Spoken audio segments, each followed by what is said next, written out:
일제강점기 1917년 경북 구미에서 5남이녀 중 넷둥이 막내로 태어난 박정희는 그의 어머니가 박정희를 임신했을 때 그녀의 큰딸도 임신 중이어서 부끄러움에 뱃속에 애를 지으려고 절벽에서 뛰어내리고 일부러 구르고 끓인 간장을 마시는 등 여러 시도를 했으나 결국 실패하고 애기 박정희는 세상의 빛을 본다.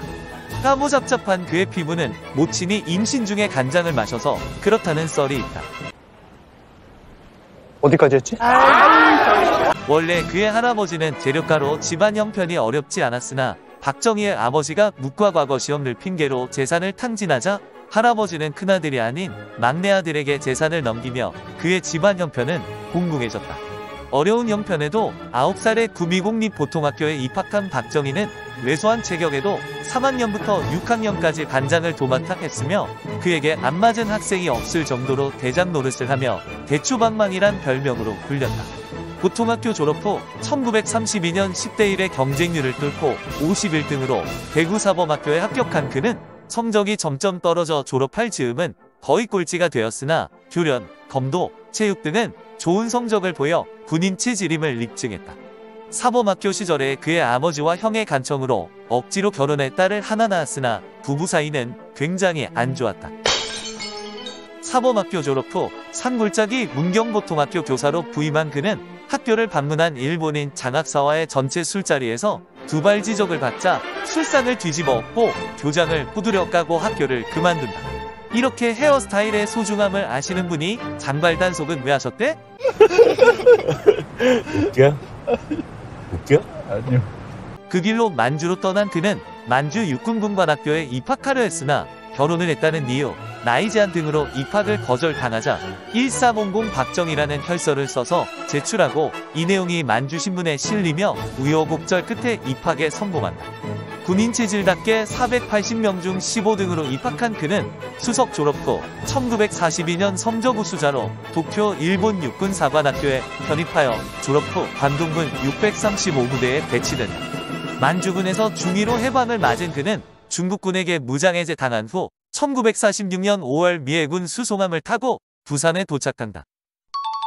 만주국은 박정희와 뗄 수 없는 관계인데 1961년 쿠데타를 성공시킨 후 일본을 공식 방문했을 때 만주국을 설계했다는 A급 전범 기시노부스케를 만나 존경한다며 머리를 조아렸으며 경제개발 5개년 계획, 새마을운동, 애국조회 등을 만주국에서 벤치마킹해 한국에서 써먹었다. 해방 후 고향 구미로 돌아온 박정희는 얼마 후 서울로 상경해 지금의 육사인 조선경비사관학교에 입학하는데 이때 같이 입학하는 동기가 훗날 그의 가슴에 총탄을 날리는 김재규다. 사관학교 입학 후 한 달도 되지 않아 그의 고향 대구에서 당시 대구는 한국의 모스크바라고 불릴 정도로 공산주의 사회주의 활동이 왕성했던 지역으로 그의 멘토인 셋째형 박상희도 남로당 빨갱이였다.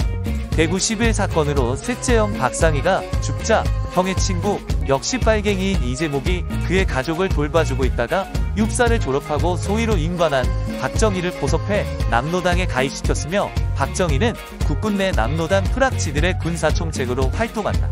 1948년 박정희가 소령으로 진급하고 두 달 후 여수에 주둔 중이던 14연대 군인들이 제주 4.3 사건을 진압하라는 이승만 정부의 명령에 항명하며 일으킨 군사반란 여순사건 후 남로당 소속 좌파 군인들이 주동자로 밝혀지며 이승만의 군내 빨갱이 숙청이 시작되었고 여순사건과는 관련 없지만 남로당이었던 박정희도 체포된다.